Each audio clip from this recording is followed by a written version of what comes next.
ولو بسط الله الرزق لعباده لبغوا في الأرض ولكن ينزل بقدر ما يشاء إنه بعباده خبير بصير. وقال رسول الله صلى الله عليه وسلم إن الرزق ليطلب العبد كما يطلبه أجله. سبحان ربك رب العزة عما يصفون وسلام على المرسلين والحمد لله رب العالمين. اللهم صل على سيدنا محمد وعلى آل سيدنا محمد وبارك وسلم. اللهم صل على سيدنا محمد وعلى آل سيدنا محمد وبارك وسلم. اللهم صل على سيدنا محمد وعلى آل سيدنا محمد وبارك وسلم. آج کے اس پرفتن دور کے اندر اور مادی دور کے اندر انسان نے روٹی کو اور کھانے کی خواہشات کو پورا کرنے کو اپنا نصب العین بنا دیا ہے، جس کی وجہ سے تقریباً ہم میں سے اکثر جو لوگ ہیں وہ اللہ تعالیٰ کی عبادت کی بجائے وہ اپنی خواہشات کو پورا کرنے میں یا خواہشات کی تکمیل کے پیچھے بھاگنے میں لگے ہوئے ہیں. اتنی اہمیت آج سے پہلے روٹی اور کھانے پینے کی اشیاء کو نہیں تھی جتنی آج کے دور میں ہے. پہلے دور میں لوگ سادہ روٹی سادہ غذائیں کھا کر اللہ تعالیٰ کا شکر ادا کرتے تھے اور کثرت سے عبادت کرتے تھے، اور آج اسی روٹی کے لیے اسی کھانے کے لیے وہ اس کے پیچھے اتنا بھاگتے ہیں کہ اپنے مالک کو اپنے خالق کو اور اپنے رازق کو ناراض ہی کر بیٹھتے ہیں، حلال اور حرام کی تمیز کو بھی ختم کر دیتے ہیں. یوں محسوس ہوتا ہے کہ جیسے ہر بندہ ایک ہی دوڑ میں دوڑ رہا ہے اور وہ دوڑ ہے روٹی کی دوڑ. اسی وجہ سے آج کا انسان جب پیٹ زیادہ بھر لیتے ہیں تو بیماریوں کا شکار بھی زیادہ ہوتے ہیں. اور یہ ایک یقینی بات ہے کہ آج کے دور سے پہلے بیماریاں اتنی نہیں ہوتی تھی جتنی آج کے دور میں بیماریاں ہیں. اس کی ایک وجہ بسیار خوری ہے، کثرت سے کھانا کھانا اور کثرت سے کھانے کے متعلق اپنی ایسی خواہشات کو پورا کرنا جن کا غذا کے ساتھ کوئی تعلق نہیں ہے. مثال کے طور پر آج بلڈ پریشر کی بیماری بہت عام ہے. کیوں عام ہے؟ تو اگر ہم تھوڑا سا اس کے اوپر ریسرچ کریں یا ڈاکٹروں سے پوچھیں، ان کے تجربات سے اگر ہم فائدہ حاصل کریں تو ہمیں معلوم ہوگا کہ کسی نہ کسی چیز کی کثرت کی وجہ سے ایسا ہو رہا ہوگا. مثال کے طور پر نمک زیادہ استعمال ہو رہا ہے تو بلڈ پریشر بھی ظاہر بات ہے بڑھ رہا ہے. اسی طرح بہت زیادہ حد سے زیادہ گرم چیزیں ہیں جس کی وجہ سے انسان کی صحت پر برا اثر پڑ رہا ہے، جیسے یہ بازاری کھانے ہیں، برگر ہے، پیزا ہے، اس قسم کی جو چیزیں ہیں ان کے اندر مسالہ جات اور چٹپٹی چیزیں زیادہ ہوتی ہیں جس کی وجہ سے بیماری بھی بڑھ جاتی ہے. اس طریقے سے ذیابطیس جس کو ہم شوگر بولتے ہیں، چینی زیادہ کھانے سے یا مصنوعی میٹھا زیادہ کھانے سے ہوتا ہے. مصنوعی میٹھا ایک قدرتی میٹھا ہے، جیسے آم میں قدرتی میٹھا ہے، گنے میں قدرتی میٹھا ہے، شہد میں قدرتی میٹھا ہے، گڑ کے اندر جو گنے کے رس سے بنتا ہے قدرتی میٹھا ہے. یہ قدرتی جو میٹھا ہے یہ انسان کے دماغ کے لیے، انسان کے دل کے لیے اور انسان کی جسامت کے لیے مفید ہے. اللہ تعالیٰ نے غذاؤں میں اتنی شوگر رکھ دی ہے کہ انسان کا جو لبلبہ ہے اس کو اس کی غذا ملتی رہتی ہے اور وہ انسان کی جسم کو ہر جگہ پہ جو اس کو ضرورت ہے جس چیز کی وہ پہنچاتا رہتا ہے. لیکن جب حد سے زیادہ میٹھا استعمال کیا جائے، یعنی مصنوعی میٹھا استعمال کیا، جیسے چینی ہے، چینی سے بنی ہوئی چیزیں ہیں، بازار سے جو ہم خریدتے ہیں بہت سی ایسی اشیاء جن میں چینی کی ملاوٹ ہوتی ہے، ان سے شوگر کا مرض لگ جاتا ہے بعض دفعہ۔ اسی طرح مصنوعی چکناہٹ زیادہ کھانے سے دل کے پرابلم بن رہے ہیں، اور وہ کیوں بن رہے ہیں؟ ڈاکٹر لوگ یہی کہہ رہے ہیں کہ زیادہ آپ لوگ وہ اس چیزیں استعمال کر رہے ہیں جو انسانی صحت کے لیے نقصان دیں، لہذا وہ اب کہہ رہے ہیں کہ دیسی گھی کھاؤ، جی تیل کھاؤ، سرسوں کا تیل کھاؤ، دیسی گھی کھاؤ، ناریل کا تیل کھاؤ، جتنے بھی باقی فیکٹریوں سے بنے ہوئے گھی ہیں یا تیل ہیں وہ سب کے سب جو ہے وہ جراثیم ہیں بیماری کی، یا وہ سب کے سب جتنے بھی فیکٹریوں سے بن کر چیزیں ہمارے پاس آ رہی ہیں وہ تیل نہیں ہے، وہ گھی نہیں ہے، بلکہ وہ ایسے کیمیکل ہیں کہ جس سے انسان کی صحت خراب ہو رہی ہے۔ تو کسی بھی چیز کی کثرت سے انسان کی صحت خراب ہو رہی ہے، جو بازار میں بن رہی ہیں یا فیکٹریوں میں بن رہی ہیں۔ اس بات کرنے کا مقصد یہ ہے کہ آج سے پہلے یہ چیزیں اتنی عام نہیں تھیں، اس لیے بیماریاں بھی عام نہیں تھیں، اور آج یہ چیزیں کثرت سے ہیں، ان کا استعمال بھی کثرت سے ہے، اس لیے بیماریاں بھی زیادہ ہیں۔ اب جو بندہ جتنا بیمار ہوگا وہ اتنا دین کے کام سے، عبادت کے کام سے اتنا دور ہو جائے گا۔ اس لیے حدیث میں فرمایا جو مومن تندرست ہوتا ہے، قوی ہوتا ہے، وہ کمزور سے، بیمار مومن سے زیادہ اللہ تعالیٰ کو محبوب ہوتا ہے، پسندیدہ ہوتا ہے۔ اس کی یہی وجہ ہے کہ عبادت میں، دین کے کام میں اور دیگر خیر کے کاموں میں آگے بڑھنے والا ہوتا ہے۔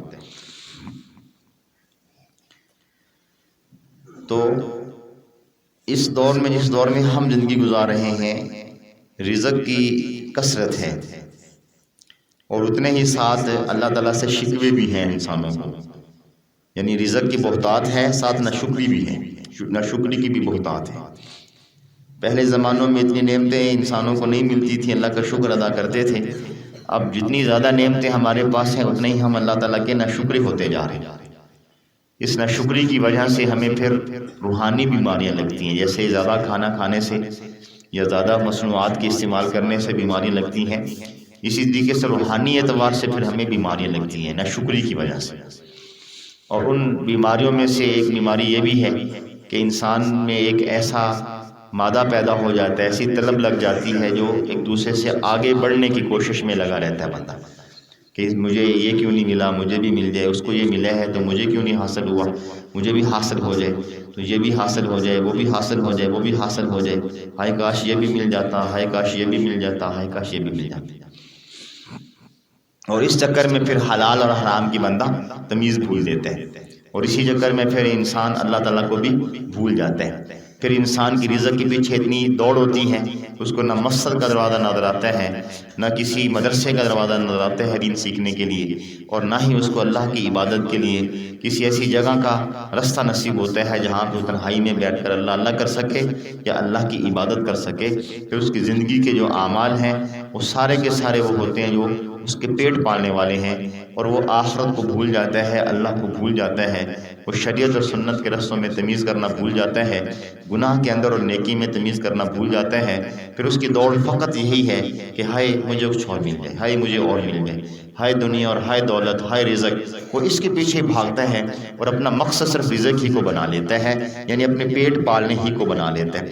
آپ عمومی طور پر ایک دائرانہ نظر ڈالیں تو اس وقت اکثریت ہم میں سے ایسی ہے کہ جو صبح سے لے کر شام تک اسی محنت میں ہے کہ ہم کس طریقے سے امیر ہو جائیں، ہماری نعمتیں بڑھ جائیں، رزق بڑھ جائے، اور اسباب جو رزق ہیں وہ بڑھ جائیں۔ میں رات ہی کو ایک صاحب کے پاس گیا، مجھے کام تھا بازار میں، تو وہاں ایک ساتھی کے پاس بیٹھا تھا، تو مجھے دوسرے ساتھی آ کے ملے، کہنے کہ صرف 2 منٹ آپ ہماری دکان پہ آ جائیں۔ تو میں نے عرض کیا کہ نہیں میں نے جلدی واپس لوٹنا ہے، کہنے لگے نہیں صرف 2 منٹ آپ سے، زیادہ نہیں لوں گا۔ میں نے کہا چلو میں آتا ہوں، تو میں اس ساتھی سے فارغ ہو کے وہاں گیا، اور وہاں جب میں بیٹھا تو انہوں نے بتایا کہ بس ہمیں یہ دعا دے دیں کہ ایک دکان بہت بڑی ماشاءاللہ دکان بنی ہے، ہم ایک ساتھ اور دکان بھی بنا کے بیٹھے ہیں۔ اب مسئلہ یہ ہے کہ اس دکان میں دوسرا جو دکان والا ہے، جو مالک ہے، وہ ہمیں دروازہ نہیں کھولنے دے رہا۔ یہ پریشانی ہے بھئی، ایک دکان ہے، دوسری دکان ہے، رزق چل رہا ہے، مل رہا ہے، نعمتیں ہیں، آپ کو اللہ نے رزق دے دیا ہے، اب یہ پریشانی لے کر بیٹھے ہیں کہ اس میں دروازہ کھل جائے گا تو ہمیں آسانی ہو جائے گی۔ تو انسان کی ناشکری کا یہ حال ہے کہ دو دکانوں کا بندہ مالک بن جاتا ہے اور لاکھوں کا اور جو ہے نا وہ بہت سارے لاکھوں کے مال کا مالک بن جاتا ہے، اور اس کے بعد کہتا نہیں کچھ اور چاہیے، یہ بہت کم ہے، کچھ اور بھی ہمیں چاہیے۔ تو انسان کو یہ بیماری لگ جاتی ہے، وہ پھر بھاگتا رہتا ہے اپنے اللہ کو بھول کر دوڑ لگاتا رہتا ہے۔ پھر اس دوڑ میں اس کو کوئی بھی خیر کا راستہ خیر نظر نہیں آتا، بلکہ خیر کا راستہ اس کو برا محسوس ہوتا ہے۔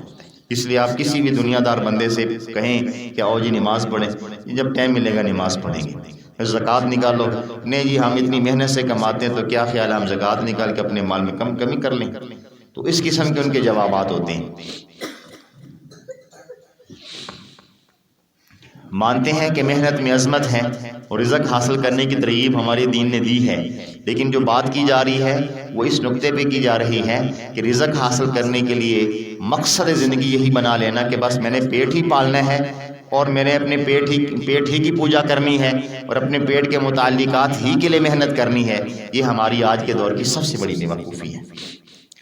تو آئیے آج کی مجلس میں آپ کے سامنے کچھ ایسے اسباب عرض کیے دیتے ہیں کہ جو ہم نے اپنے بڑوں سے اپنے مشائخ سے لیے ہیں، جن سے یعنی ان کو اختیار کرنے سے انسان کو رزق کی برکت نصیب ہوتی ہے۔ ہمارے شیخ فرماتے ہیں کہ اللہ تعالیٰ سے رزق کی برکت مانگا کرو، کیونکہ بعض دفعہ رزق کی کثرت مل جاتی ہے، برکت نہ ہونے کی وجہ سے انسان پھر بھی پریشان رہتے ہیں۔ تو اللہ تعالیٰ سے ہم رزق کی برکت مانگیں، لیکن جو پہلی میں نے بات کی وہ ذہن میں رہے کہ اس رزق کو حاصل کرنے کے لیے انسان رازق سے دور نہ ہو جائے، رزاق سے دور نہ ہو جائے، اور اس فتنے سے بچنے کے لیے اپنے دل کو اللہ کی محبت کی دھن میں رکھیں کہ اس کو اللہ کی محبت نصیب ہو اور وہ اللہ کی محبت میں حد سے تجاوز نہ کرے۔ اگر اس دل میں اللہ کی محبت نہیں ہوگی، اس دل کو اللہ کی لو نہیں لگی ہوگی، تو پھر یہ ہوگا کہ انسان کے لیے وہ تھوڑا پیسہ ہو یا گھنا، وہ انسان کو پھر ہر لمحے اور ہر دن اللہ سے دور ہی کرتا چلا جائے گا، جیسے کہ عمومی اس وقت ہو رہا ہے کہ ہر بندہ اسی چکر میں ہے کہ میں کیسے امیر ہو جاؤں، امیر ہے تو میں اور کیسے امیر ہو جاؤں۔ سائیکل والا اس سوچ میں سائیکل چلا رہا ہے صبح سے شام تک کہ جی میں موٹر سائیکل کیسے لے لوں، موٹر سائیکل والا اس سوچ میں ہے کہ بڑا موٹر سائیکل کیسے لے لوں، بڑے موٹر سائیکل میرے جاننے والے ہیں ان کے پاس پہلے چھوٹا سا موٹر سائیکل ہوتا تھا، تو کئی دفعہ آتے تھے کہ جی دعا کر دیں کہ اللہ تعالیٰ جو ہے نا تنگ دستی دور کر دے۔ خیر یہاں تو دعائیں ہوتی ہیں، چھوٹے بچے دعائیں کرتے ہیں، دعائیں قبول ہو جاتی ہیں چھوٹے بچوں کی، قرآن پڑھتے ہیں، معصوم ہوتے ہیں، اللہ ان کی دعائیں سن لیتے ہیں، اور کئی بوڑھے لوگ ہوتے ہیں سفید ریش ہوتے ہیں، اللہ ان کی دعائیں سن لیتے ہیں، اجتماعی دعا ہو رہی ہوتی ہے، قبولیت کے آثار بڑھ جاتے ہیں۔ تو اللہ نے اس کی ایسی سنی کہ اللہ نے اس کا کاروبار خوب چلا دیا۔ اچھا اب اس موٹر سائیکل سے ایک بڑے موٹر سائیکل پر آ گیا، اس موٹر سائیکل سے ایک اور بڑے موٹر سائیکل پہ آ گیا۔ اب میں پچھلے دنوں میں ایک جگہ پہ بیٹھا تھا تو وہ اچانک ساتھی اوپر سے آ گئے، تو دوسرے ساتھی نے مجھے کہا کہ یہ آپ ان کا ہیلمٹ دیکھیں، کم از کم 50,000 کا ہیلمٹ ہوگا۔ تو میں حیران، تو میں نے کہا لوگوں کو 2,000 میں نہیں مل رہا اور یہ 50,000 کا ہیلمٹ خرید کے موٹر سائیکل پہ گھوم پھر رہا، کیا ہے دکھاوے کی تھی کہ میں جو ہے نا میرا ہیلمٹ ایسا ہے، میرا موٹر سائیکل ہے، اور 5.5-4 لاکھ کی اس کی بائک ہے کہ جی میری بائک جو ہے لوگ دیکھیں تو آشش کروں۔ تو رزق حاصل کرنے میں اب حال یہ ہے کہ کئی دفعہ ایسا ہوتا ہے کہ ہم رزق کے پیچھے اتنا بھاگ رہے ہوتے ہیں کہ فرض نماز بھی ہم سے چھوٹ رہی ہوتی ہے۔ تو یہ جو اسباب بتائے جا رہے ہیں یہ اس مقصد کے لیے بتائے جا رہے ہیں کہ ہم ان کو اختیار کریں اور رزق کی برکت حاصل کریں، اور اس کے بعد بس اللہ کی عبادت کریں اور اللہ کے دین کا کام کریں، اپنے آپ کو زیادہ دنیا میں نہ پھنسائیں۔ جس دنیا میں بہت بڑے بڑے مالدار لوگ آئے، بڑے بڑے بادشاہ آئے، لیکن کوئی بھی ایک بھی انسان اپنے ساتھ کچھ بھی لے کر نہیں گیا، سب کچھ یہیں چھوڑ گیا۔ بلکہ عمومی طور پر تھوڑا سا اور آگے میں نے پہلے بھی آپ کو عرض کیا، پیچھے آنے کو پریشانی ہوتی ہے، یہ خلا پور کریں آگے ہو جائے، یہ تار کو اوپر نہیں بہنا آگے ہو جائے شاباش، یہ خلا بھی پور کریں، سمٹ جائے شاباش، آگے سمٹ جائے، آگے پیچھے لوگوں کو پریشانی ہو رہی، دروازوں میں باہر بیٹھ رہے ہیں، سب سردی آگے ہو جائے۔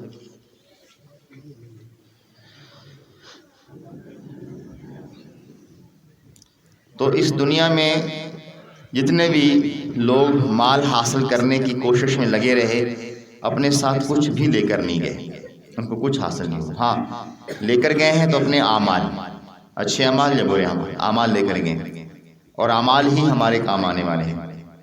نیک اعمال باقی رہنے والی چیز ہیں، باقیات الصالحات میں سے ہیں۔ باقی جو دنیا کی اتنی ساری باقی یہاں پہ جو کچھ بھی ہے، دنیا کی زیب و زینت ہو یا مال و اسباب ہو، مال و دولت ہو، وہ سب یہ رہ جائے گا۔ اس لیے عقل مند انسان وہ ہے کہ جو مال کے پیچھے بھاگنے کے وہ اللہ رب العزت کو راضی کرنے میں لگا رہے، عقل مند انسان وہ ہے۔ تو اس مجلس میں چند اسباب ایسے عرض کیے جائیں گے جو رزق کی برکت کے لیے ہیں، کیونکہ میں نے پہلے عرض کیا کہ کثرت ایک الگ چیز ہے، اللہ سے مانگے ٹھیک ہے، لیکن مقصود ہمارا برکت ہونا چاہیے دعا میں۔ کیوں؟ برکت مل گئی تو معاملہ آسان ہے، اور اگر برکت نہ ملی، کثرت ہے، تو بندہ پریشان ہی رہتا ہے۔ جیسے میں نے آپ کو بھی رات کا واقعہ سنایا کہ پریشان ہے جی، وہ مالک نہیں مان رہا، ہماری دکانیں 2 ہیں اور 2 دکانیں کھلی ہو جائیں اور ہمارا کام اور آگے چل پڑے۔ بھائی 2 دکانیں بھر کے بیٹھو، لاکھوں کا مال ہے، اور کیا چاہیے؟ ہمارے حضرت فرماتے رات مجھے 1:30 بجے ایک بندے کی کال آئی، تو میں نے کال اٹھائی تو کہنے لگا کہ حضرت صاحب میں پریشان ہوں، بہت ٹینشن میں ہوں۔ تو حضرت نے پوچھا، حضرت جی فرماتے میں نے پوچھا کہ کیا ٹینشن ہے؟ کہنے لگا جی میرے پاس جو ہے نا ایک کارخانہ تو ہے، اب دوسرے کارخانہ کو میں لگا چکا ہوں، تھوڑا سا بس کام باقی ہے، تو کوئی معاملہ اٹکا ہوا ہے، آپ دعا کر دیں پریشانی شروع ہو جائے۔ بھائی اللہ کے بندے، ایک کارخانہ آپ کے پاس ہے، دوسرا کارخانہ۔ پچھلے میں بہمن نگر ایک جگہ پروگرام تھا، اس پروگرام کے بعد ایک ساتھی وہیں پروگرام میں بیٹھے تھے، تو وہ کہنے لگے کہ آپ میرے ساتھ چلیں، جو ہے نا وہ فیکٹری میں، میری فیکٹری ہے تو وہاں دعا کر لینی، دعا کرتے ہیں چل کے۔ میں نے کہا چلو چلتے ہیں۔ کہنے لگے چائے بھی پئیں گے؟ میں نے کہا چائے بھی پی لیں گے۔ وہاں گئے، جو دوست ساتھ تھے لے جانے والے ان کے ساتھ لے کر گئے۔ فیکٹری کے دفتر میں ہم بیٹھے رہے، چائے پی، چائے پینے کے بعد نے کہا جی آج ہم نے فیکٹری میں جو نا اس کو جو بھٹا سا ہوتا ہے اس میں آگ لگانی ہے، جہاں وہ رائس مل ہوتا ہے نا، اس میں جو بھاپ بنتی ہے، جو بھاپ پہ چاول تیار کرتے ہیں، تو کہنے کہ وہاں آگ لگانی ہے، وہیں دعا کریں گے اور وہیں سے واپس آئیں گے، پھر آپ کو اجازت ہوگی۔ میں نے کہا بہت اچھا۔ میں چلا گیا وہاں پہ، جتنے بھی وہاں ان کے مزدور تھے، کچھ احباب تھے، ان کے دوست احباب وہ اکٹھے ہوئے تھے، آگ لگائی، دعا کر دی۔ دعا کرنے کے بعد واپس ہم نکل رہے تھے تو وہ آدمی مجھے ایک سائڈ پہ کر لے گیا، جو فیکٹری کا مالک تھا، ایک سائڈ پہ۔ میں نے آپ سے بات کرنی، میں ایک سائڈ پہ ہو گیا، تو ہم ساتھ ساتھ چل رہے ہیں ایک سائڈ پہ، مجھے کہنے لگا میں بہت پریشان ہوں۔ تو میں یک دم حیران ہو گیا، یہ فیکٹری کا مالک ہے، رائس مل کا مالک ہے، اس کو تو اللہ کی خیر ہے، اب یہ مجھے کہہ رہا ہے میں پریشان ہوں۔ تو میں نے کہا کیا پریشانی ہے؟ کہنے لگا بس بہت پریشانی ہے، اتنی فرصت نہیں ملتی کہ جناب ہم اپنا مال گنتی کر سکیں، اور بس اسی میں پھنسے رہتے ہیں، کس کو کیا دینا ہے، کیا لینا ہے، اس کو بھی دینا ہے، اس سے بھی لینا ہے، وہاں مال پہنچانا ہے۔ زندگی ایسے گزر رہی ہے، نہ نماز کی پرواہ ہے، نہ ذکر ہے، کچھ بھی نہیں ہے زندگی میں، اور اتنی پریشانی ہے، ڈپریشن ہے کہ بعض دفعہ نیند بھی صحیح طریقے سے نہیں آتی۔ میں نے اللہ کا شکر ادا کیا، میں نے کہا الحمدللہ یا اللہ تیرا لاکھ لاکھ شکر ہے۔ اور اس سے پہلے میں سوچتا تھا کہ میرے پاس بھی کوئی فیکٹری ہوتی، اپنا مدرسہ چلاتا، بچوں کا تعاون کرتا، جو ساتھی باز آتے ہیں پریشانی میں ان کا تعاون کرتا۔ میں نے کہا یا اللہ اتنا ہی کافی ہے، سکون سے سوتے ہیں، سکون سے پڑھاتے ہیں، سکون سے رہتے ہیں۔ برکت کا ملنا یہ اہم ہے، کثرت کا ملنا اہم نہیں ہے۔ میں چند دن پہلے کی بات بتا رہا ہوں، فیکٹری کے مالک کی بات بتا رہا ہوں، میں بہت پریشان ہوں۔ تو میں نے کہا فیکٹری کا مالک آپ کے پاس، کہنے کہ ہمارا ماہانہ جو مال ہوتا ہے اس میں کتنے کروڑ بتائے وہ نکلتے ہیں، ماشاءاللہ وہ چلتا رہتا ہے مال، لیکن اس کے باوجود سکون نہیں ہے، پریشانی ہے، پوری نہیں اترتی۔ بس یہ دعا کر دیں کہ سکون مل جائے اور برکت مل جائے، اور کوئی اللہ تعالیٰ کی عبادت کرنے کی کوئی توفیق ہو جائے۔ فرض نمازیں بعض دفعہ رہ جاتی ہیں، تو یہ تو خوشی کی بات ہے، اچھی نیت کی دعا کروا رہا ہے، لیکن یہ حیرانگی والی بات تھی کہ کروڑوں کا مال ایک مہینے میں آ جا رہا ہے، پھر بھی پریشان ہے۔ اور ادھر ایک مزدور ہے اور ایک غریب آدمی ہے جو صبح سے لے کر شام تک ریڑھی پہ کھڑا ہوتا ہے، رات آرام سے سر رکھتے آرام سے سوتا ہے، صبح اس کو اٹھانا پڑتا ہے، اٹھو بھائی نماز کا ٹائم ہو گیا، خدا کے بندے کچھ تو فکر کرو۔ ادھر طلبہ کا ہم اٹھاتے ہیں، ڈنڈے مار مار کے بعد اب اٹھاتے، اٹھنے کا نام ہی لیتے، ایسے سکون سے سوئے ہوتے ہیں، 2 دفعہ 3 دفعہ، آخر میں ایک ڈنڈا لگاتے ہیں پھر اٹھتے ہیں، کیسے سکون کی نیند آتی۔ تو رزق کی برکت اللہ سے مانگنی ہے، اور رزق کی برکت کے لیے کچھ اسباب آپ کے یوں سمجھیے ایک رزق کی کنجیاں ہیں، رزق کی کیا ہیں؟ کنجیاں ہیں۔ جیسے تالا کھولنے کے لیے چابی اور کنجی کی ضرورت ہوتی ہے نا، تو ایسے رزق اللہ نے مقدر رکھا ہے، تو وہ اسباب اختیار کرنے سے گویا کہ کنجی ہاتھ میں آ جاتی ہے، اس کنجی کے لگانے سے دو تالا کھل جاتے ہیں. ایک کنجی لگائیں گے تو پہلا دروازہ رزق کا کھل جائے گا, دوسری لگائیں گے تو اس سے بڑا کھل جائے گا, تیسری لگائیں گے تو اس سے بڑا کھل جائے گا, چوتھی لگائیں گے تو اس سے بڑا کھل جائے گا. اب بعض لوگ دکھنے میں بڑے غریب ہوتے ہیں لیکن دل کے اور اعمال کے بڑے امیر ہوتے ہیں, اور بعض لوگ اتنے امیر ہوتے ہیں لیکن کنجوس مکھی چوس ہوتے ہیں, کچھ بھی توفیق نہیں ہوتی آخرت میں ذخیرہ اکٹھا کرنے کی. مجھے ایک صاحب کہنے لگے کہ فلاں شہر کا بڑا ایک تاجر آدمی, اس کا نام لے کر فوت ہو گیا, اللہ اس کی بخش فرمائے, کہنے لگا کہ وہ اس وقت وہ حیات تھا, کہنے لگا یہ جو فلاں آدمی نا یہ پھل خریدتے اس کو میں نے کئی دفعہ دیکھا ہے. تو میں نے کہا بتانا کیا چاہتے ہو؟ کہنے لگا اس کے گھر کے 10 یا 11 افراد ہیں, گنتی کر کے مالٹے لیتا ہے, گنتی کر کے سیب لیتا ہے, گنتی کر کے کیلے لیتا ہے, اور اتنا امیر ہے کہ ایک دن کی اس کی جو کمائی 4-5 لاکھ یعنی لاکھوں میں یہ کھیلتا ہے روزانہ, لیکن گھر والوں کو پر خرچ کرنے کے بھی توفیق ہے نہیں. کوئی مہمان چل, پہلی بات تو مہمان آتا ہی نہیں ہے, کوئی آ بھی جائے تو ایک گلاس پانی کا بھی نہیں پوچھتا. یہ حالات ہوتے ہیں لوگوں کے. سب سے پہلی کنجی دیکھیں, اللہ کے پیارے نبی صلی اللہ علیہ وسلم اپنی تعلیمات میں رزق کی پریشانی کے بھی اسباب بتلا دیا کرتے تھے. آپ دیکھیں حدیث میں جو نا بہت ساری حدیثیں ہیں جس میں نبی مکرم صلی اللہ علیہ وسلم نے رزق کی پریشانی کے دور کرنے کے اسباب بیان فرمائے. تو یہ اسباب کو یہ نہیں ہے کہ مشائخ نے اپنی طرف سے بیان فرما دیے ہیں یا میں اپنی طرف سے بیان کروں, نہیں, یہ حدیث سے بھی ثابت ہیں, اور یہ اسباب جو ہے مشائخ نے بھی ان کا مشاہدہ تجربہ کیا ہے, اور کوئی بھی اس کو اختیار کرے گا اللہ اس کے ساتھ خیر کا معاملہ فرمائیں گے. سب سے پہلی کنجی ہے رزق کی نماز کا اہتمام. میں نے کیا کیا ہے؟ نماز کا اہتمام. نماز کے اہتمام کا مطلب یہ ہے, مختصر سا میں کرتا ہوں, کہ اذان سے پہلے نماز کی تیاری کرنا, اذان کے بعد نہیں. جیسے ایک اللہ والے سے کسی نے پوچھا نا کہ آپ اذان سے پہلے تیاری کر کے مسجد میں آ جاتے ہیں, تو وہ فرمانے لگے کہ اذان کے بعد تو وہ تیاری کرتے ہیں جو غافل لوگ ہوتے ہیں. اذان کس کے لیے ہوتی ہے؟ غافل لوگوں کو تنبیہ کرنے کے لیے ہوتی ہے کہ اب تو آ جاؤ, اب تو کام چھوڑ دو. اور جو عبادت گزار ہوتا ہے یا اللہ کی محبت میں زندگی گزارنے والا ہوتا ہے یا جس کے دل میں اللہ کے رسول کی محبت ہوتی ہے, وہ اذان سے پہلے تیاری کر کے مسجد میں آتا ہے. تو بہرحال اذان ہوتے ہی نماز کی تیاری میں لگ جانا, باقی سارے کام چھوڑ دینا, مسنون طریقے سے وضو کرنا, اور اس طریقے سے وضو کر کے 2 رکعت نماز اگر وقت ہو اور مکروہ وقت نہ ہو تو تحیۃ الوضو کے پڑھ لینا, اور اس کے بعد مسنون طریقے سے نماز کا ادا کرنا, اور خیال کرنا کہ میرے دل میں کوئی وساوس خیال نہ آئے تو جھٹک دینا. نماز سے کچھ دیر پہلے بیٹھے رہنا اور نماز کے کچھ دیر بعد بیٹھے رہنا, یعنی نماز جہاں پڑھی جا رہی ہے وہاں پہلے آنا اور بعد میں اٹھنا, یہ نماز کا اہتمام ہے. یہ نہیں ہے کہ بس بھاگے بھاگے آئے ہیں اور جناب جلدی جلدی وضو کیا, کونی بھی خشک رہ گئی, گھٹنا بھی خشک رہ گیا, ٹخنا, اور صحیح طریقے سے مسح بھی نہیں کیا, جلدی بھاگ کے وضو کیا اور جلدی جلدی اللہ اکبر کہی, اور ابھی امام رکوع میں کھڑا ہے تو آدھے رکوع میں شامل ہو گیا, چلو اللہ خیر سے. ایسی نمازیں نہیں, دیر سے آ رہا ہے, 1 رکعت رہ رہی, یوں ہی سلام پھرا, جلدی سے ربنا آتنا فی الدنیا حسنہ, او یہ چلو, یہ نماز کا اہتمام نہیں ہے.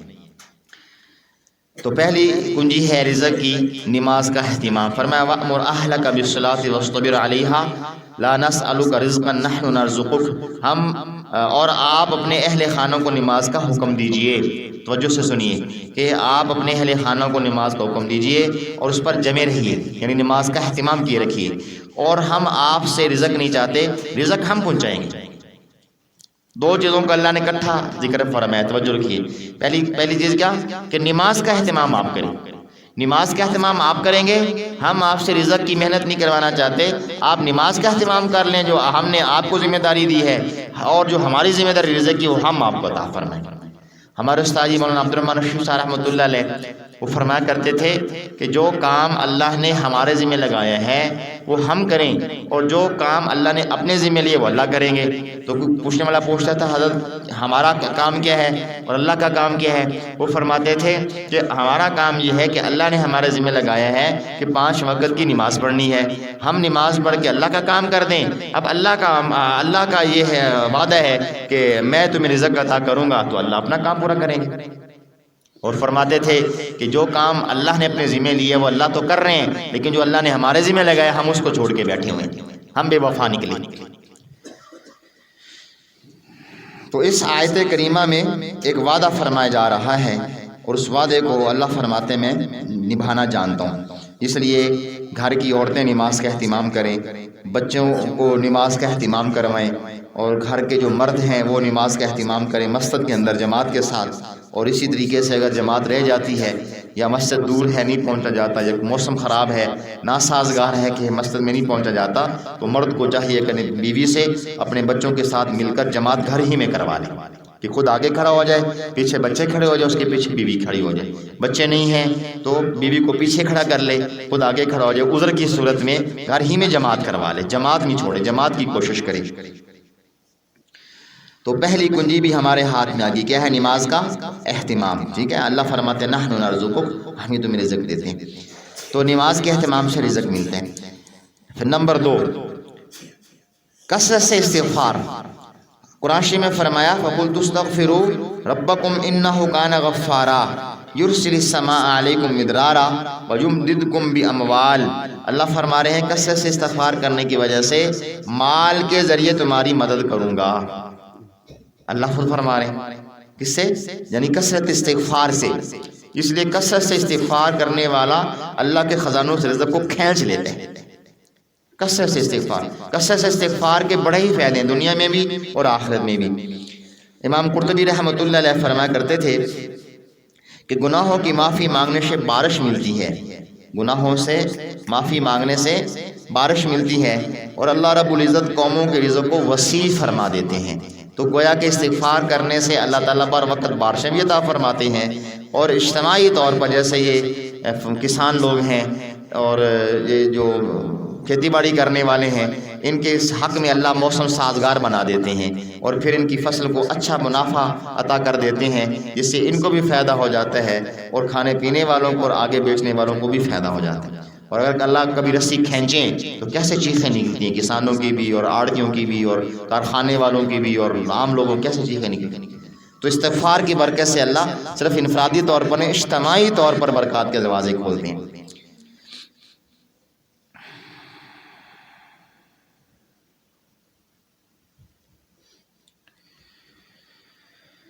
دو چابیاں ہو گئی، تیسری چابی دین کی خاطر ہجرت کرنا، رزق کی کشائش کے لیے، رزق کی وسعت اور برکت کے لیے۔ اگلا نسخہ، اگلی چابی یہ ہے کہ دین کی خاطر ہجرت کرنا۔ فرمایا وَمَن يُهَاجِرْ فِي سَبِيلِ اللَّهِ يَجِدْ فِي الْأَرْضِ مُرَاغَمًا كَثِيرًا وَسَعًا، جو اللہ کے راستے میں ہجرت کرے گا اسے جائے پناہ بھی ملے گی اور رزق میں وسعت بھی ملے گی۔ تو دین کی خاطر ہجرت آج کے اس دور میں کیا ہے؟ جیسے تبلیغی جماعت میں کبھی کبھی وقت لگا لینا، یہ بری عادت ہے کہ انسان گھر ہی میں پڑا رہے، بہت بری عادت ہے۔ دین کی خاطر کہیں نہ کہیں انسان کو کوشش کرتے رہنا چاہیے۔ آج کے دور میں بڑا آسان ہے، چلو وہ دور تو نہیں ہے، جہاد ہے اور جو ہے مشقتیں ہیں، مجاہدے ہیں، ریاضتیں ہیں، وہ نہیں۔ اللہ کی اب تو اللہ نے بڑی آسانی فرما دی ہے، لہذا کبھی کبھی اپنے شیخ کی خانقاہ میں چلے جانا، خانقاہ میں وقت گزارنا، اور اسی طریقے سے تبلیغی جماعت میں نکل جانا۔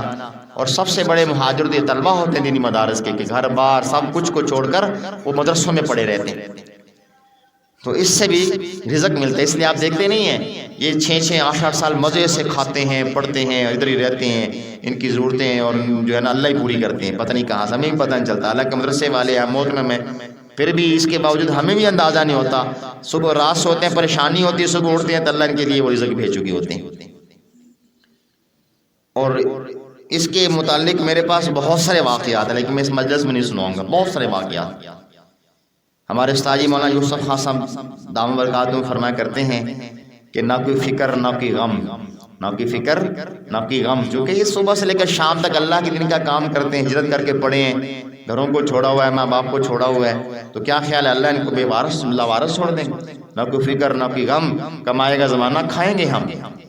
لوگ کماتے ہیں، محنت کرتے ہیں، چندہ بھیجتے ہیں، آرام سے بیٹھ کے کھاتے ہیں۔ تو یہ آپ دیکھ لیں، کلیئر دیکھ لیں کہ یہ آرام صبح سے لے کر شام تک پڑھتے ہیں، اور کیسے مزے لوگ ہوٹلوں پہ بکرا سمجھ کے گدے کھا جاتے ہیں، اور ہمارے پاس مدارس میں آ کر کہتے ہیں اپنے سامنے چھری پھروانی ہے، اور جناب اس کے سر پہ ہاتھ پھیرنا ہے، ہم خود دیکھتے ہیں ہمارے سامنے چھری پھر رہی، اور بکرا ہوتا ہے، وہ کتا یا گدھا نہیں ہوتا۔ تو دین کی خاطر ہجرت کرنا۔ 5ویں کنجی ہے تقوی اختیار کرنا۔ یعنی گناہوں سے بچنا. تو تقوی اختیار کرنے سے بھی اللہ تعالیٰ رزق میں برکت عطا فرماتے ہیں. فرمایا وَلَوْ أَنَّ أَهْلَ الْقُرَىٰ آمَنُوا وَاتَّقَوْا لَفَتَحْنَا عَلَيْهِمْ بَرَكَاتٍ مِّنَ السَّمَاءِ وَالْأَرْضِ. اگر یہ بستی دیسوں والے ایمان لاتے، تقوی اختیار کرتے، تو ہم ان پر آسمان اور زمین سے برکتوں کے دروازے کھول دیتے. آج کل کیا ہے، بڑے بڑے گناہ، بے حیائی کے گناہ سے بچنا، اور جو ہے یہ موبائل کا گناہ ہے اس سے بچنا، اور بد نگاہی سے بچنا، جھوٹ نہ بولنا، یہ چند دو چار بڑے بڑے گناہ سے بچ جائیں تو انشاءاللہ بہت آسانی ہو جائے گی، بہت آسانی ہو جائے گی. عمومی طور پر ہمیں یہی گناہ پریشان رکھتے ہیں، غیبت کر لی، جھوٹ بول دیا، یا موبائل پہ ایسی چیزیں دیکھ لی جن کا تعلق گناہ سے یا حرام سے ہے. تو یہ دو چار گناہ ہماری زندگی سے نکل جائیں تو جو عمومی طور پر جو مدارس میں طلبہ ہوتے ہیں، طالبات ہوتی ہیں، یا دین کے ساتھ منسلک لوگ ہوتے ہیں، جماعت کے ساتھ، اللہ والوں کے ساتھ، تو ان کے لیے تو بہت زیادہ آسانی ہے. تو جو لوگ جو بیچارے دنیا داری میں اور ہر وقت گناہوں کے ماحول میں رہتے ہیں، تو ان کے لیے بھی خاص طور پہ یہ ہے کہ اگر وہ بھی تقوی اختیار کریں، گناہوں سے بچیں، تو اللہ ان کے ساتھ بھی خیر کا معاملہ فرمائے. بہرحال فرمایا کہ جو ہے تقوی اختیار کرنے سے بھی رزق میں برکت ہوتی ہے.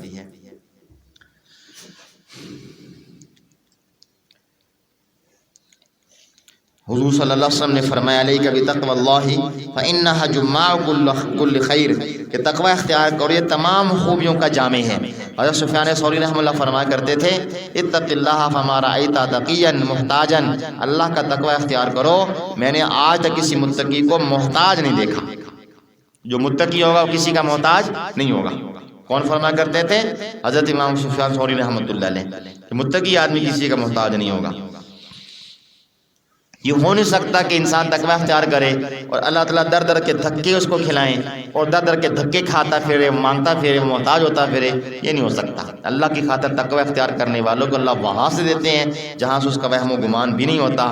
فرمایا من یتق اللہ یجعل لہ مخرجا ویرزقہ من حیث لا یحتسب، کہ اللہ وہاں سے دیتے ہیں جہاں سے اس کا وہم و گمان بھی نہیں ہوتا. چھٹی کنجی، چھٹا سبب اور وسیلہ ذریعہ کثرت عبادت. کثرت عبادت سے بھی انسان کے رزق میں برکت آتی ہے. حدیث میں ہے یا ابن آدم تفرغ لعبادتی املأ صدرک عنی واسد فقرک، کہ اے اولاد آدم تو اپنے آپ کو میری عبادت کے لیے فارغ کر لے، میں تیرے سینے کو غنا سے بھر دوں گا اور تیرے فقر کو بند کر دوں گا. کتنے کھلے الفاظ میں فرمایا جا رہا ہے کہ تو اپنے آپ کو میری عبادت کے لیے فارغ کر دے تو میں تیرے سینے کو غنی یعنی غنا سے بھر دوں گا اور تیرے فقر کو بند کر دوں گا. یعنی یہ عبادت کرنے والا بندہ غریب نہیں رہتا، اللہ اس کو غنا عطا فرما دیتے ہیں، مالداری عطا فرما دیتے ہیں. ہمارے حضرت فرماتے ہیں، ایک بیان میں نے اپنے حضرت جی سے یہ بات سنی، مثال دے رہے تھے کہ بعض دفعہ مالک نا مرغیوں کو دانہ ڈالتا ہے، اس کے گھر میں رکھی ہوئی مرغیاں ہوتی ہیں پالتو، تو وہ ان کو پلیٹ میں رکھ کر ڈبوں میں رکھ کے دانہ ڈال وہ آرام سے چگ لیتی ہیں. اور بعض مرغیاں ایسی ہوتی ہیں کہ جو باہر جا کے دور دراز علاقوں سے چن کے مشقت سے رزق حاصل کر کے پیٹ بھر کے واپس آتی ہیں. تو فرمایا کہ جو بندہ عبادت کرے گا، تقوی اختیار کرے گا، اللہ اس کو تھالی میں رکھ کے گھر بیٹھے بٹھائے کھلائیں گے. اور جو تقوی سے دور ہٹے گا اور جو عبادت سے دور ہو کے زندگی، جیسے میں نے بیان کے شروع میں عرض کیا کہ یہی دوڑ لگی کہ کیسے مالدار بن جائے، تو پھر ایسے بندے کی زندگی الجھ کے رہ جاتی ہے اور ایسا بندہ پھر پریشان ہو کے رہ جاتا ہے، اس کی پھر بھی پوری نہیں پڑتی. میں نے ابھی فیکٹری والے کا حال آپ کو سنا ہے، پھر بھی پوری نہیں پڑتی، پریشان بندہ رہتا ہے. ساتواں عمل، ساتویں کنجی ہے کثرت سے حج عمرہ کرنا. حدیث میں آتا ہے بار بار حج عمرہ کرنے سے رزق میں وسعت اور برکت پیدا ہو جاتی ہے، اور بار بار حج عمرہ کرنے سے گناہ بالکل دھل جاتے ہیں، گناہ بالکل صاف ہو جاتے ہیں. فرمایا جیسے بھٹی جو ہے نا وہ میل کچیل کو کھا جاتی لوہے کے، اس طریقے سے حج عمرہ بار بار کرنے سے انسان کے گناہوں کی میل کچیل ختم ہو جاتی ہے. حج میں 1 درہم خرچ کرنا 4 کروڑ درہم کے برابر ہے. 1 درہم یعنی 1 روپیہ خرچ کرنا 4 کروڑ روپیے خرچ کرنے کے برابر، حج اور عمرے میں سفر میں خرچ کرنا. نمبر 8 صلہ رحمی، اپنے رشتہ داروں سے صلہ رحمی کرنا. حضرت ابو ہریرہ رضی اللہ عنہ فرماتے ہیں کہ من احب ان یزاد فی عمرہ ویزاد فی رزقہ فلیصل رحمہ. بخاری شریف کی روایت ہے، فرمایا کہ جو بندہ یہ چاہے کہ میری عمر زیادہ ہو، میرا رزق زیادہ ہو، اس کو چاہیے کہ رشتہ داروں کے ساتھ اچھا سلوک کرے. رشتہ داروں کے ساتھ اچھا سلوک کرنے سے جو ہے وہ رزق کے راستے کھلتے ہیں۔ آج حال یہ ہے کہ جو ہے نا ایک بہن دوسری بہن سے نہیں بولتی، لڑائی ہوئی ہے جی، رشتہ مانگا تھا جی انہوں نے دیا نہیں ہے، تو پھر نہیں دیے تھے، کون سی بات ہے یہ؟ کوئی ناراض ہونے والی بات ہے؟ رشتہ مانگا اور جی ہم نے شادی کی تھی آ نہیں سکے جی ناراض ہو گئے، بھائی نہیں آیا تو فرض عین تھوڑا تھا، وہ جی ہمارے جنازے پہ نہیں ہے، بھائی جنازہ فرض کفایہ فرض عین تھوڑا تھا، نہیں ہے تو کوئی بات نہیں، یہ ناراضگی والی باتیں بھلا کہ بندہ اس بات پہ ناراض ہو جائے جی؟ ہاں ٹھیک ہے، اس سے محبت بڑھتی ہے، اسلامی تعلیمات ہیں، اخلاقی طور پہ آنا جانا چاہیے خیال، لیکن کوئی بندہ مجبوری سے نہیں جا سکا، نہیں پہنچ سکا، تو اس کا یہ مطلب اب ناراض ہو گئے۔ اس کے ماں باپ یا لڑکی خود نہیں چاہتی بھی آپ سے رشتہ کرے، اور جی آپ نے ہم نے رشتہ مانگا تھا آپ نے دیا نہیں ہے، تو جی جینا مرنا کیا اب سب ختم۔ بیوقوفی والی باتیں یہ، عقل مندی والی بات تھوڑی ہے کہ انسان ان باتوں سے قطع تعلقی کر لے، قطع رحمی کر لے۔ حدیث میں تو فرمایا کہ تمہارے ساتھ اگر کوئی زیادتی کرتا ہے تو پھر بھی تم اس کے ساتھ خیر کا معاملہ کرو، بجائے اس کے کہ تمہارے ساتھ زیادتی بھی نہیں ہوئی اور تم جناب ساری زندگی۔ اور یہ میں یقین سے بات کہہ رہا ہوں، جو لوگ قطع رحمی کرنے کے عادی ہوتے ہیں اور ان کی زندگی قطع رحمی میں گزر رہی ہوتی ہے، آپ ان کو جا کے چیک کر لیں، وہ انتہائی پریشانوں کی زندگی گزار رہے ہوں، بیماریوں میں، قرضوں میں، مرضوں میں ان کی زندگی گزر رہی ہوگی، تجربہ کر لیں آپ۔ اور میں کئی دفعہ پوچھتا ہوں جب ساتھی آتے ہیں یا دوست صاحب آتے ہیں یا بعض خواتین آتی ہیں کہ یہ معاملات ہیں، بڑی پریشانی، میں ان سے کبھی کبھی سوال کرتا ہوں کہ کہیں رشتہ داروں کے ساتھ انبن تو نہیں ہوئی؟ تو اکثر لوگوں کا یہ حال آگے نکلتا ہے کہ فلاں سے ناراضگی یہ 10 سال سے چل رہی ہے، 8 سال سے چل رہی ہے، 2 سال سے ناراضگی چل رہی ہے۔ تو ان ناراضگیوں کی وجہ سے، بلا وجہ ناراضگی کی وجہ سے جو ہے نا وہ اللہ تعالیٰ اپنی رحمت سے بندے کو کاٹ دیتے ہیں، جو کہ یہ حدیث میں آتا ہے کہ صلہ رحمی اللہ کے عرش کے نیچے جسامت کی جسمانی صورت میں شکل میں وہ معلق رہتی ہے، اور پھر جب کوئی رشتہ ناتا کاٹتا ہے توڑتا ہے تو اس کو بد دعا دیتا ہے، یہ رحم اس کو کہتا ہے کہ یا اللہ جس طرح اس نے مجھے کاٹا ہے تو اپنی رحمت سے کاٹ دے، اللہ اس کو کاٹ دیتے ہیں۔ تو جو بندہ اللہ کی رحمت سے دور ہو کے زندگی گزارے کیسے سکون حاصل کر سکتا ہے؟ بھائی سے نہیں بولتے، پھپھو سے نہیں بولتے، چچا سے لڑائی ہے، ماں سے نہیں بولتے، باپ سے نہیں بولتے، حتیٰ کہ جناب وہ خام خواہ رشتہ داروں کے ساتھ ٹانگ اڑائی ہوئی ہے، حسد کی وجہ سے، کینے کی وجہ سے، کسی بغض کی وجہ سے، 2 بچوں کی لڑائی ہو گئی ہے، اس لڑائی کی وجہ سے جناب بول چال بلارا باندھا، پنجابی میں کہتے ہیں بلارا باندھے۔ اور بعض عورتوں کا ہم نے یہ بھی دیکھا، ہم چھوٹے چھوٹے ہوتے تندوری پہ کھڑی ہوتی تھی، 3-3 4-4 اور لڑ پڑتی تھی، 2-2 4-4 مہینے بولنا باندھ ہے، کیا ہے اس روٹی پہلے سے کیوں لگا دی ہے؟ بات کرنے والی روٹی پہلے لگا دی، اب خاموش ہیں جی، وہ لڑ رہی ہیں۔ اور ایسے بھی دیکھے منظر ہم نے بچپن میں کہ دائیاں وہ جو چھولے بھونتی تھیں، وہ جو بیٹھی ہوتی تھی وہ چاول بھونتی تھی چھولے، اس کے پاس ہی ہے میری پہلے باری ہے، تم پہلے باری کیوں لوائی؟ لڑ پئی ہیں، اب لڑ رہی ہیں، اور جناب اب بلارا ہو گیا تب رشتہ ختم ہو گیا، چھوٹی چھوٹی بات۔ اور آج کے دور میں تو بڑے بڑے لڑائی نہیں ہوتی، بڑے بڑے پھڈے ہوتے ہیں، چھوٹی چھوٹی بات میں بڑے بڑے پھڈے۔ اور بعض دفعہ ایسا جانتا بھی بندہ نہیں ہوتا، واٹس ایپ گروپ بنے ہوتے ہیں، کوئی جانتا نہیں، جان پہچان نہیں، بس گروپ میں آ گیا، ایڈ ہو گئے، اب ایک بات پہ جو نازیبا گزری، نامناسب گزری، اس پہ لڑائی شروع ہوئی، اور جانتے نہیں ہے، دیکھا نہیں ہے، گالی دے رہے ہیں ایک دوسرے کو، گالی دے رہے ہیں ایک دوسرے کو۔ اور تو اور میں نے بعض ہمارے ایک علماء کا گروپ بنا ہوا ہے، اس میں مجھے انہوں نے ایڈ کیا، خود بخود کیا ہوا ہے، تو کبھی کبھی سیاست کے عنوان پہ ایک بات چھڑ دیا تو ایک دوسرے کو خوب سناتے ہیں، ماشاءاللہ ہم ہیں صاحب علم لوگے ہوئے ہیں، اور ایک دوسرے کو سنا رہے ہیں، اور پھر ایک دوسرے کے عیب بیان کر رہے ہیں، اور پھر ایک دوسرے کی ٹانگیں کھینچ رہے ہیں، ماشاءاللہ۔ تو عوام کا کیا کہنا ہے بھائی؟ فرمایا کہ وَيَقْطَعُونَ مَا أَمَرَ اللَّهُ بِهِ أَن يُوصَلَ، جب ہم اپنے رشتہ داروں کا خیال نہیں کریں گے، نعتوں کو نہیں توڑیں گے، تو پھر اللہ تعالیٰ بھی جو ہے نا اپنی رحمت سے اس کو توڑ دیں گے۔ اللہ تو حکم دیتے ہیں جوڑنے کا، جو توڑیں اسے جوڑو۔ ایک حدیث میں آتے سے یہ بات اچھی لگے کہ اس کی عمر بڑی ہو، اس کے رزق کو اللہ کھلا کر دے، بری موت سے اسے بچا لے، اسے چاہیے وہ اپنے رشتہ داروں سے صلہ رحمی کرے۔ اور 9 نمبر کنجی ہے، 9واں سبب ہے کمزوروں سے حسن سلوک کرنا۔ کمزوروں سے کیا کرنا؟ حسن سلوک کرنا۔ اللہ فرماتے ہیں لعلکم ترزقون بضعفائکم، جو تم میں کمزور ہوتے ہیں ان کی وجہ سے تم کو رزق ملتا ہے۔ تو جو بندہ خرچ کرنے والا ہو، خرچ کرنے والے کے رزق میں کمی نہیں آتی، خرچ کرنے والوں کو اللہ وسعت عطا فرماتے ہیں۔ اور ایک جگہ ارشاد فرمایا بولو جو اخذ اللہ الناس بما کسبوا ما ترک علی ظہرها من دابہ، اگر اللہ تعالیٰ عملوں کے اوپر پکڑ فرماتے تو زمین کے اوپر کوئی جاندار باقی نہ بچتا۔ ہمیں جو مل رہا ہے پتہ نہیں کون سے اعمال سے ہمیں مل رہا ہے، کیا پتہ کس بھکاری کی دعا لگی ہو، کس غریب کی دعا لگی ہو، کس طالب علم کی دعا لگی ہو، کس اپنے مسجد کے امام کی دعا لگی ہو، کس مدرس کی دعا لگی ہو، اور نہ جانے اپنے والد کی خدمت کرنے پہ اس کی دعا لگی ہو، ماں کی خدمت کرنے پہ اس پہ دل کی دعا نکلی ہو، بیوی کی خدمت کرنے پہ اس کی دعا دل سے نکلی ہو، اپنے بچے کے ساتھ اچھا سلوک کرنے پہ اس سے جو ہے نا دعا. تو یہ تو قریب قریب کے مراتب ہیں.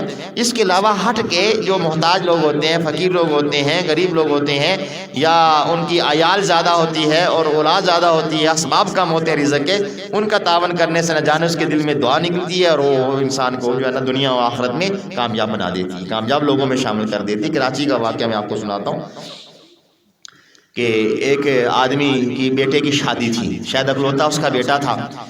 تو شادی کے موقع پہ عمومی طور پر یہ غریب فقراء، یہ جو ہمارے یہاں جن کو پکھی واس بولتے ہیں، وہ بھی آ جاتے ہیں کھانے کے لیے. لوگ ان کو بڑے برے طریقے سے بھگاتے ہیں، یہ سمجھ کے کہ یہ بھی انسان ہے، ان کو بھگانا نہیں چاہیے. اگر آپ نہیں دیتے تو ان کو، ہاں بعض وہ ضد کر لیتے ہیں، تو ضدی لوگوں کے بارے میں حدیث میں حکم ہے ان کو نہ دیا جائے. حدیث میں فرمایا، حدیث کا مفہوم جو چمٹ کے مانگنے والے ان کو نہ دو. تو نہ دینے کا مطلب یہ نہیں کہ دھکے دو، ذلیل کرو اور ان کو گالیاں دو، تو یہ نہیں ہے اس کا طریقہ. تو بہرحال جو لوگ غریب فقراء ہوتے ہیں وہ اکٹھے ہو جاتے ہیں بعض دفعہ، اور بعض لوگوں کی عادت ہوتی ہے. تو بہرحال ایسے موقع پہ غریب غربا کا بھی خیال رکھنا ایک بہت اچھی عادت ہے. تو ایک غریب عورت جو ہے، فقیر عورت، وہ شادی حال میں داخل ہو گئی. اب وہاں جو نوکر چاکر پھر رہے تھے سیٹھ کے، او بھائی توجہ کرو یار، میری توجہ بھی خراب کر رہے ہیں، آرام سے بیٹھو. وہ سیٹھ صاحب کا اس کی بیٹے کی شادی تھی، سیٹھ صاحب بھی وہاں اندر موجود تھے. بڑے بڑے اس کے مہمان آئے ہوئے تھے، امیر امیر لوگ آئے ہوئے تھے، باہر گاڑیوں کی قطار تھی. تو یہ خاتون عورت جو اسی پرانے کپڑوں سے اور اسی میلے کچالے کپڑوں سے حال میں داخل ہو گئی. تو اب نوکر چاکر بھاگے اس کو بھگانے کے لیے، ڈانٹ رہے ہیں. وہ نیک دل آدمی تھا، اس نے کہا رک جاؤ، اس کو کچھ بھی نہ کہو، کیا اس نے کیا آپ سے نقصان کیا ہے؟ انہوں نے کہا جی یہ کھانا اٹھا رہی تھی. اس نے کہا کہاں سے اٹھا رہی تھی؟ جو پکا ہوا وہ اٹھا رہی تھی یا بچا وہ اٹھا رہی تھی؟ انہوں نے کہا نہیں، یہ ٹیبلوں پہ بچا ہوا وہ اٹھا رہی تھی. انہوں نے کہا یہ ضائع ہی ہونا ہے، تمہیں کیا تکلیف ہے، اس کو اٹھانے دو. تو اس نے ان کو ڈانٹ دیا. اب یہ خاتون سارا منظر دیکھ رہی تھی، بوڑھی خاتون تھی، تو اس کی آنکھوں میں آنسو آ گئے، اور جلدی اس کے پاس جو تھیلا یا شاپا تو اس میں اس نے جلدی سالن اور چند روٹیاں لپیٹی، چلنے لگی. تو سیٹھ نے اس کو واپس بلائی، دے رہا ہوں میرے پاس. کہاں سے آئی؟ اس نے کہا فلاں جگہ سے. اس نے کہا تمہارے خامن؟ اس نے کہا کوئی بھی نہیں ہے. کوئی گھر کا اور فرد؟ اس نے کہا کوئی بھی نہیں ہے. اس نے کہا کوئی بچہ؟ اس نے کہا کوئی بھی نہیں ہے. اس نے کہا پھر کھانا کس کے لے کر جا رہی ہے؟ اس نے کہا ایک پوتا ہے میرا اور وہ یتیم ہے، اس کے ماں باپ فوت ہو گئے، اس کی میں ہی پالنے والی ہوں.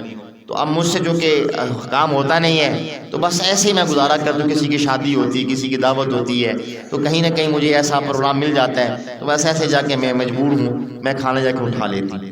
تو اس سیٹھ کا دل بڑا پسیج گیا، وہ بڑا غمگین ہوا، اور اس کی آنکھوں میں آنسو نکل ہے کہ ایسے لوگ بھی ہمارے معاشرے میں ہیں کہ جو اپنے صحیح طور پر اپنے پوتے کی پیٹ پالنے کی خاطر جو بچہ ہے چاہے چھوٹا سا، اس کے لیے بیچاری ذلیل ہوتی پھر رہی ہے. تو اس نے کہا آپ یہاں ٹھہر جاؤ، میں آپ کی خدمت کرتا ہوں. سیٹھ نے اس کو وہیں بیٹھ کے اچھا کھانا کھلایا، پھر کھانا پیک کر کے اس کو جو ہے نا اس کے پوتے کے لیے دیا، اور کچھ اس کو نقدی نکال کے پیسے اس کو جو کافی مقدار میں تھے اس کے حوالے کیے. کراچی جو ہے نا، کراچی یہ مالداروں اور سخاوت کے معاملے میں ماں کہلاتی ہے. اللہ تعالیٰ نے کراچی والے لوگوں کے اندر یہ بہت جذبہ رکھا ہے. تو بہرحال اللہ کی مخلوق ہے، اللہ تعالیٰ کہیں بھی خیر کو غالب فرما دیتے ہیں. تو اس سیٹھ نے اس کی بڑی خدمت کی. تو اس نے جب وہ پیسوں کی تھیلی دیکھی، اتنے پیسے دیکھے، تو اس سے رہا نہ گیا. اس نے کبھی دیکھے نہیں تھے اتنے پیسے، تو وہ زاروں قطار رو رہی ہے. تو اس نے کہا رونے کا تو یہ تو خوشی کا مقام ہے، تو گھر آرام سے بیٹھ کر پتہ نہیں کتنے مہینے یا سال تک کھاتی رہے گی، تو رو کیوں رہی ہے؟ اس نے کہا بس میں اس لیے رو رہی ہوں کہ اللہ ایسے بھی مہربان ہوتا ہے، مجھے اللہ نے آج کے بعد ذلت سے بچا لیا، اور میں تیرے لیے دعا کر رہی ہوں دل ہی دل میں کہ اللہ جس طرح اس نے میرے پوتے کی خدمت کی ہے، اور میرا پوتا اس کے مال سے پلے گا اور اس کو برکت ملے گی، عزت ملے گی، اے اللہ اس کے بیٹوں کی بھی حفاظت فرما. یہ دعا دے کے وہاں سے وہ نکل گئی. اچھا پہلا دن شادی کا تھا، تو سیٹھ کو کال آئی کہ یعنی ایک دن گزرا تھا، اس کو کال آئی کہ بھئی آپ کا جو ہے نا وہ بیٹا ایکسیڈنٹ کا شکار ہو گیا، ہسپتال میں ہے، پہنچو وہاں پہ. اب یہ بڑا پریشان ہوا، بھاگ کے وہاں پہنچے تو آخری سانسوں میں تھا. لیکن وہ کہتے ہیں کہ بار بار وہ بڑھیا کی دعا یاد آ رہی تھی کہ اللہ تیرے بیٹے کی حیاتی کرے یا تیرے بیٹے کو اللہ مدراز کرے، تیرے بیٹے کی اللہ حفاظت فرمائے۔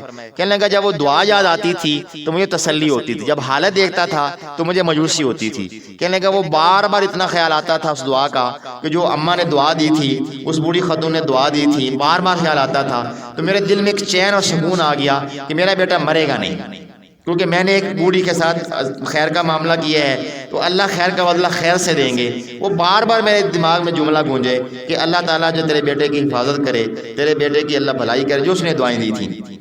کہنے لگا تھوڑا جو ہے نا وقت گزر گیا، تھوڑے وقت کے بعد میرے بیٹے کی سانسیں بحال ہو گئیں اور پھر وہ بیٹا چلنے کے قابل ہو گیا۔ تھوڑا سا اور علاج ہوا تو میرا بیٹا صحیح سالم ہو گیا۔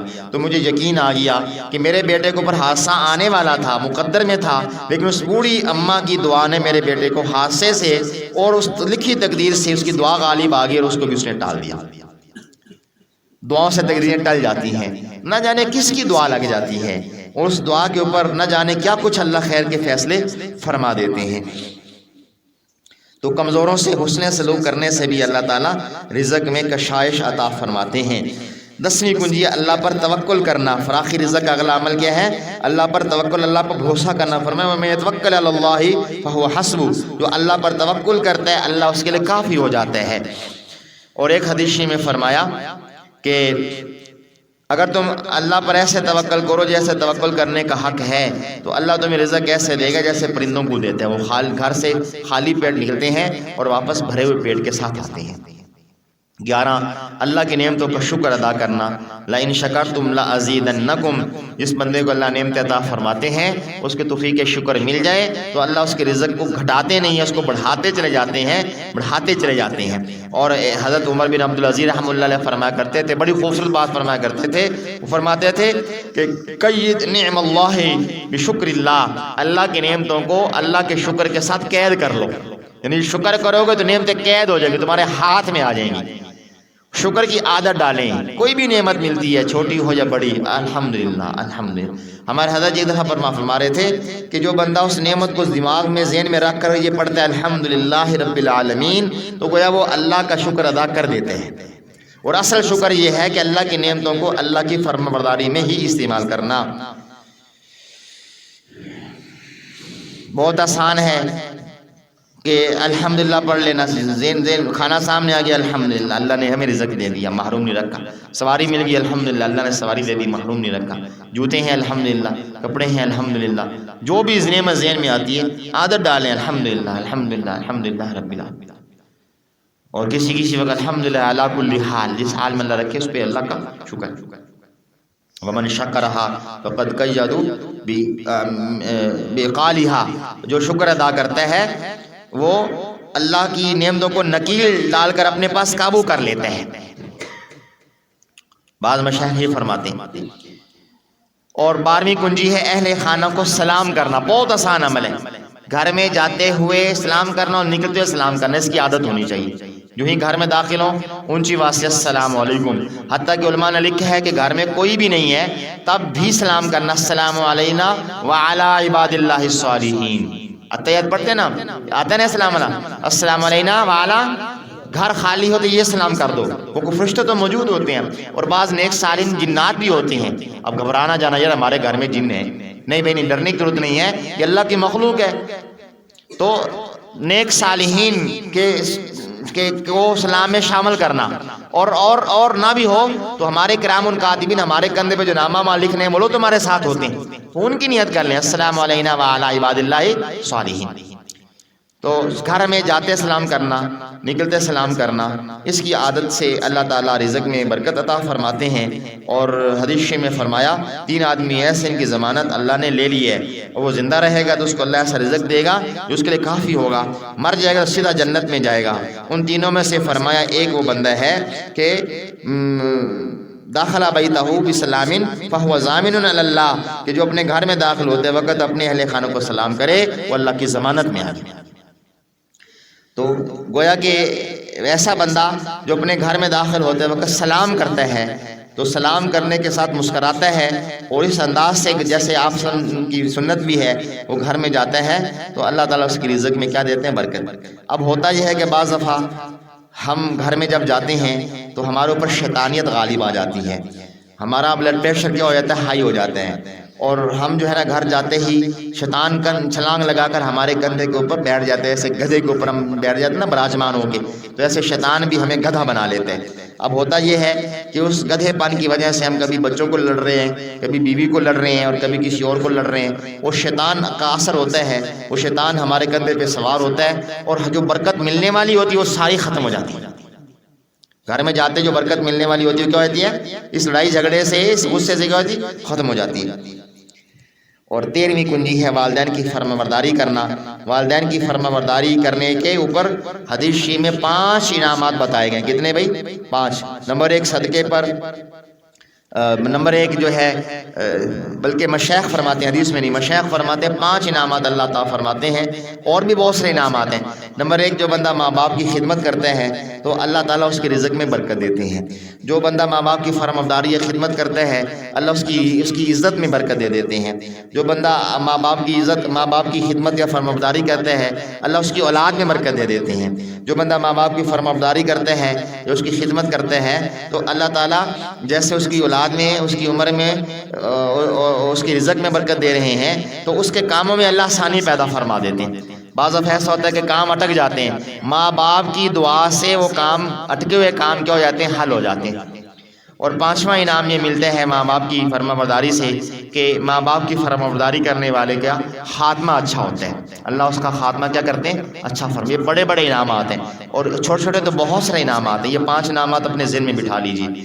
اور اس طریقے سے بعض علماء نے فرمایا کہ 5 چیزوں سے رزق جو ہے نا وہ زیادہ ہوتا ہے۔ 1 صدقہ دینے سے، دوسرا صلہ رحمی کرنے سے، تیسرا جہاد کرنے سے، چوتھا ہمیشہ باوضو رہنے سے، اور 5واں ماں باپ کی فرمانبرداری کرنے سے۔ یہ حدیث کا مفہوم ہے، یعنی 5 چیزیں حدیث سے ثابت ہیں۔ اور 14ویں کنجی اور چابی ہے دوام طہارت، یعنی ہمیشہ پاکیزہ رہنا، باوضو رہنا۔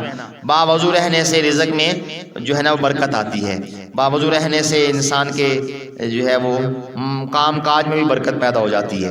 15ویں کنجی ہے چاش کی نماز پڑھنا۔ چاش کی نماز پڑھنے سے بھی انسان اللہ سے رزق کھینچ لیتا ہے، یعنی چاش کی نماز میں ایسی برکت ہے کہ چاش کی نماز پڑھنے سے رزق واسع کے فیصلے انسان کے حق میں ہوتے ہیں۔ نمبر 16 سورہ واقعہ کی تلاوت کرنا، مغرب کے بعد تلاوت کر لیں یا عشاء کے بعد۔ حدیث میں آتا ہے کہ جو سورہ واقعہ کی تلاوت کرے گا اس کے گھر میں فاقہ نہیں آئے گا، غربت نہیں آئے گی۔ 17واں ہے دعا کرنا۔ ایک صحابی نے نبی علیہ السلام سے خدمت میں اپنی پریشانی کا اظہار فرمایا، میں مقروض ہوں، قرضے میں ڈوب گیا ہوں، تو حضور صلی اللہ علیہ وسلم نے دعا سکھائی، اللہم انی اعوذ بک من الہم والحزن واعوذ بک من العجز والکسل واعوذ بک من الجبن والبخل واعوذ بک من غلبۃ الدین وقہر الرجال۔ اسی طریقے سے اور بھی دعائیں بتائی گئی ہیں، دعا کا اہتمام کرنا۔ تو یہ گویا کہ 17 اسباب آپ کو بتائے ہیں۔ کتنے بھائی؟ 17 اسباب آپ کے سامنے عرض کیے ہیں جس سے رزق میں کشائش پیدا ہوتی ہے، برکت پیدا ہوتی ہے، وسعت پیدا ہوتی ہے، اور اللہ تعالیٰ ایسے بندے کو خوشحالی اور برکت کی زندگی عطا فرماتے ہیں۔ ہم ان میں سے کوئی بھی نسخہ اختیار کرے، سارے کرے تو بہت اچھی بات ہے، ورنہ کوئی بھی خاص طور پہ نماز والا نسخہ ہے وہ فرض تو ہے ہی ہے، اور اس کے ساتھ اگر اس کا اہتمام ہو جائے تو انشاءاللہ اس کی بہت برکت ملے گی۔ اللہ تعالیٰ سے دعا کرتے ہیں کہ اللہ تعالیٰ رزق کی دوڑ میں اپنے ساتھ غافل ہونے سے محفوظ رکھے، اور اللہ میں اپنی طرف سے اتنی کفایت کر دے کہ ہم کسی کے مقروض نہ ہو، کسی کے محتاج نہ ہو، اپنے ہی در کا سوالی رکھے، اپنے ہی محتاج رکھے، اور اپنی عبادت کے لیے اللہ تعالیٰ میں ایسی فرصت عطا فرمائے، اس فرصت سے ہم اللہ کی عبادت کرتے رہیں، اور خاتمہ بالخیر اللہ نصیب فرما دے۔ وآخر دعوانا الحمدللہ رب العالمین۔